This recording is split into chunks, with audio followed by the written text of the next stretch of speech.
കുട്ടീസ്, അപ്പോൾ എല്ലാവർക്കും സുഖമല്ലേ? എന്തൊക്കെയുണ്ട് വിശേഷം? അപ്പോൾ ഈ വാഴയിലേക്ക് വാട്ടിയെടുത്ത് എന്തിനുള്ള പരിപാടിയാണെന്ന് ചോദിച്ചാൽ ഇന്ന് വൈകിട്ട് കുറച്ച് നല്ല ഫ്രഷ് ചൂര മീൻ കിട്ടിയിട്ടുണ്ട്.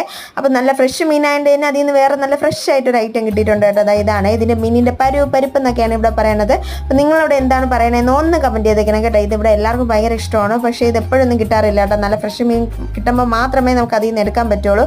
അപ്പം ഇതിപ്പം കുറച്ച് ക്വാണ്ടിറ്റിയേ ഉള്ളൂ, ആരും മുക്കി പിടിക്കാൻ തികയില്ല. എന്നാലും എല്ലാവർക്കും ഓരോ കഷ്ണം വെച്ച് എടുക്കാമല്ലോ എന്ന് എഴുതി കേട്ടോ. അപ്പോൾ എപ്പോഴും ഫ്രൈ ആണ് ചെയ്യണം. അപ്പോൾ ഇന്നൊന്ന് പൊള്ളിച്ചെടുക്കണേ. അപ്പോൾ ഈ മീനിൻ്റെ ഒരു വാഴയിലയിൽ വെച്ചാൽ കുറച്ച് മുളക് പൊടിയും കുറച്ച് കുരുമുളകും കുറച്ച് കറി മസാലയും ഉപ്പും കുറച്ച് വെളിച്ചെണ്ണ ഒഴിച്ച് അതിനൊന്ന് കെട്ടി സെറ്റാക്കി എടുത്തിട്ടുണ്ട് കേട്ടോ. വാഴനാര് വെച്ച് അപ്പോഴത്തേക്ക് അമ്മ നാളത്തേക്ക് വേണ്ടിയിട്ടുള്ള മീനൊക്കെ ഒന്ന് വറ്റിച്ച് വെച്ചിട്ടുണ്ട്.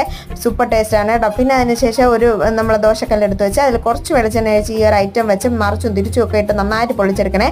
പൊള്ളിയൊക്കെ വന്നപ്പോഴത്തേക്കും നമ്മൾ വാഴയൊരു നാര് ഇളവി പോയിട്ടുണ്ടായിരുന്നു കേട്ടോ. പിന്നെ ഞാൻ അതിനൊന്ന് തുറന്ന് നോക്കിയിട്ടുണ്ടായിരുന്നു. നല്ല സൂപ്പർ മണവും ടേസ്റ്റും ആയിരുന്നേ. അപ്പോൾ ഇത്രയേ ഉള്ളൂ ഇന്നത്തെ വിശേഷം. Tata bye bye.